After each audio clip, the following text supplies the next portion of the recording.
Gandhi dixo: "Se ti a mudanza que queres ser que queres ver no mundo".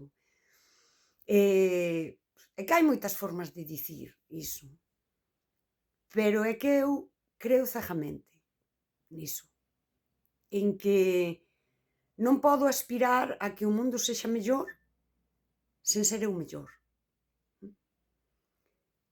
Non podo facer unha crítica a que a sociedade está mal como se a sociedade fose unha cousa e eu outra. Eu son sociedade tamén. E eu si que fago estes exercicios de, quero ser a persoa que a min me gustaría que mañá chegase á miña vida.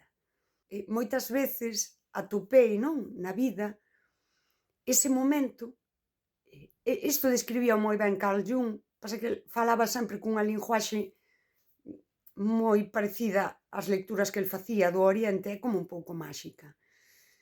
Pero esa sincronía, ao longo da vida, hai sempre algún momento no que eu me atopei, nese momento que dis: "Isto son eu".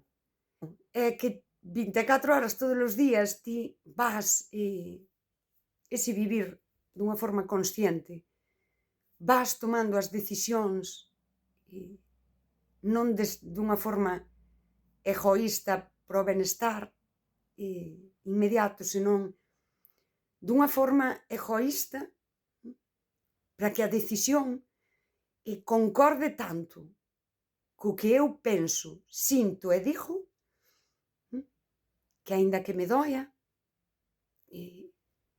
no tempo eu poida soster, non, esa decisión ou por que a tomei. E podes mudar de opinión, pero se cada vez fas as cousas, con esa coherencia e de acordo contigo, tamén podes explicar a mudanza de opinión. E podes, a veces, reiterar que aquilo que fixeches estivo ben, aínda que non deu, pois iso, non compensou, estivo ben porque, era xusto o que naquel momento cadraba. Non quero colocarme aquí nunha palestra a dicirlle á xente como se fan as cousas. Quero compartir os meus procesos. E cando falo de compartir, non falo de debatir os meus procesos. Porque en moitos sentidos están pechados e cando a xente di: "É que eu son así", para non mudar. Hai cousas, non en todo, pero hai cousas nas que mudei, e xa non é "eu son así", é máis ben un eu cheguei a decidir vivir así. Non é que son así, eu vivo así. Son así é coma non o podo mudar, pero dicir eu vivo así quere dicir que eu estou todos os días tomando esas decisións. Xa mudei. Hai cousas que eu teño claro. E unha é a miña forma de vivir. Eu sei hoxe que non vou volver a tentar esa socialización superficial de imos, eu sei certo que non é un lugar ao que quero volver. Atopei persoas que tamén deciden vivir doutra forma. E iso non é se me aporta ou non me aporta, é que me enriquece. É algo que me permite manter esa alegría e esa, non é que eles mo aporten, é que podo eu aportarme a min coa seguridade de que iso é recoñecido. Non validado, non é un like, é recoñecido. Non debato os meus procesos porque os procesos, os que xa están pechados, foron están recoñecidos por persoas que si están nese punto máis parecido a min. Xente con xente, dicía o Pesco, úsase a veces dunha forma pexorativa, non? Pero xente con xente, dicía o Pesco, tamén ten unha parte, para min, valiosa e de recoñecemento. Porque eu tamén teño a miña xente. Xente con xente. É bonito. Non vivimos para que nos compense. Precisamente se imos morrer, onde está a compensación? Non existe. A idea é esta. Non existe a compensación. Ao final morremos. Se existise, ou se queremos vela como a compensación, necesita desa coherencia. Nunca vai ser inmediata. É curioso como a xente o entende, por exemplo, para acadar o éxito profesional, ti tes que loitar na empresa e a veces aguantar cousas, adaptarte, sí. Iso entende a xente. E leva tempo. Non vas chegar agora a unha empresa lle vas facer love bombing e xa está, non? Isto si se entende.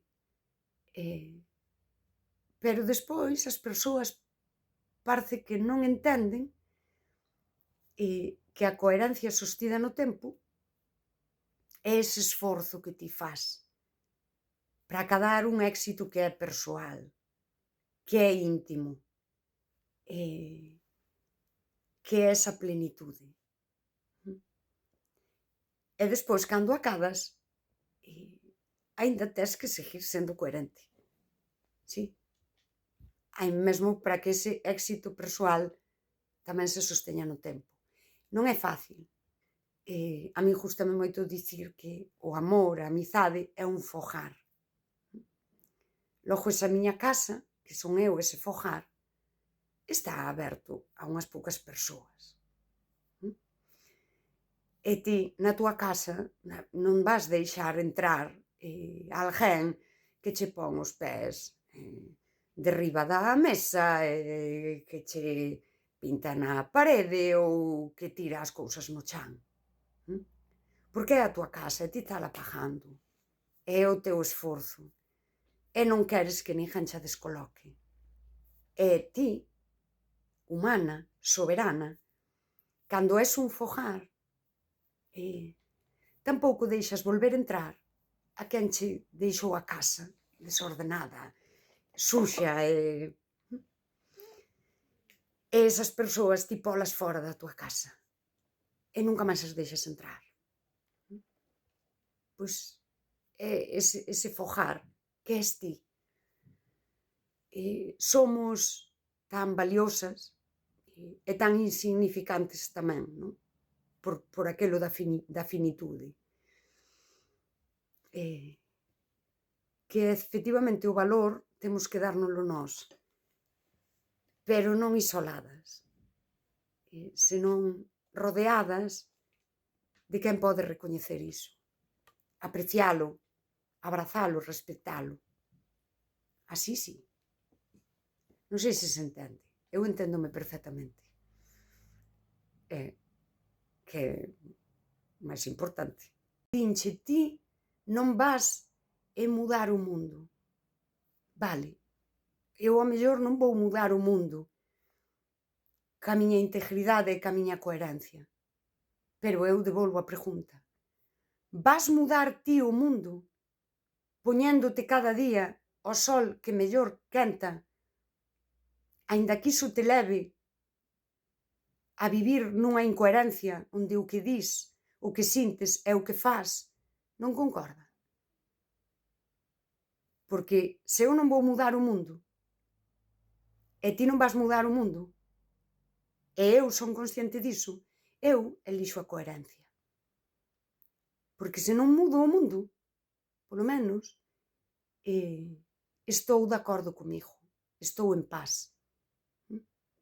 Aforro enerxía de tentar solucionar a miña propia disonancia, isto é ciencia. O cerebro e pensar desgasta moita enerxía. Eu non a quero desgastar en solucionar unha disonancia que podo solucionar mudando a forma na que estou no mundo. E aí estou a gusto. E non vou mudar a sociedade. Pero a persoa é incoherente tampouco. E eu, opino eu, que ca coherencia, ao mellor, polo menos, non faz que vai a peor. E iso xa é mudar moitas cousas. Cando Hannah Arendt di parar e pensar para atoparnos ca nosa conciencia, parar xa é facer moito. Eu son coherente. Todo o que oíches no meu discurso, para min é vida. Eu vivo así. E ti non. E non quero de arredor de min persoas incoherentes. Para min producen ruído, eso que chaman disonancia cognitiva, e obríganme, supóñenme un desgaste enerxético en tentar cadrar a persoa, o que di e a imaxe que eu quero ter, porque eu quero persoas íntegras na miña vida, non? Cando a persoa é incoherente, se a sosteño na miña vida, a min é un desgaste que eu non quero ter. De tentar, lévame a ter que xustificar, non, é por isto, é por... non quero gastar a miña enerxía en soster a imaxe dunha persoa que non o está facendo. Non ten actos que concorden co que di. E eu, para poder ter unha persoa así na miña vida e sentir que me paga a pena, sí? Tela aí, teño que estala xustificando e teño que gastar unha enerxía que non quero gastar. Gústame usar a miña enerxía en cousas útiles a nivel humano. Útiles a nivel humano quere dicir que me dá igual se a túa compañía me dá esa pertenza a un grupo ou... Porque se a túa compañía me require ter que poñer coherencia onde ti non a queres poñer, eu non te quero na miña vida. E non é frialdade, é soberanía. É priorizarme de verdade. É colocar a miña coherencia e a miña vida nun sentido moi real de eu quero vivir así, colocala por diante.